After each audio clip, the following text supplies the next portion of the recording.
शिक्षक वृंद आणि माझ्या प्रिय मित्रमैत्रिणींनो, आपणा सर्वांना माझा सप्रेम नमस्कार. रक्ताच्या प्रत्येक थेंबामधून स्वातंत्र्याचे फूल फुलले. वीरांच्या अमर बलिदानाने भारत मातेचे मस्तक उंचावले. त्या क्रांतीवीरांना वंदन करून आजचा 9 ऑगस्ट क्रांती दिन हा दिवस स्मरणात ठेवूया आणि देशप्रेमाची ज्योत अंतःकरणी सदैव तेवत ठेवूया. मी भार्गवी वैष्णवी भाऊसाहेब येवले, 5वी अ ची विद्यार्थिनी आपणा समोर मनोगत व्यक्त करते. आज 9 ऑगस्ट आपल्या देशाच्या इतिहासातील एक महत्त्वाचा दिवस. 9 ऑगस्ट 1942 मध्ये महात्मा गांधींनी करा किंवा मरा हा संदेश देत भारत छोडो आंदोलन सुरू केले. त्या आंदोलनामुळे संपूर्ण देश एकत्र आला आणि स्वातंत्र्याची लढाई अधिक तीव्र झाली. मित्रांनो, आपल्या देशातील अनेक स्वातंत्र्यासाठी सैनिकांनी तुरुंगवास भोगला, हाल अपेष्टा सहन केल्या आणि आपल्या प्राणाचे बलिदान दिले.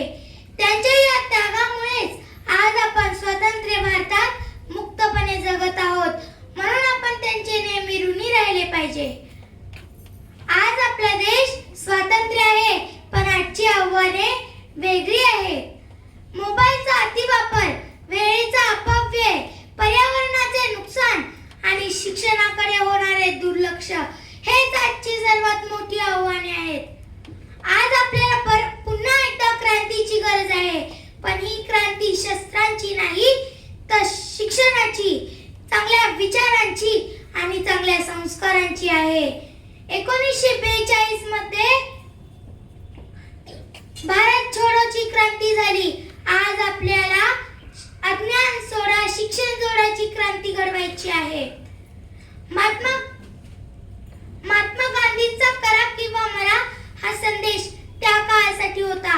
आज आपल्याला शिका आणि शिकवा, घडा आणि घडवा हा संदेश घडवायचा आहे.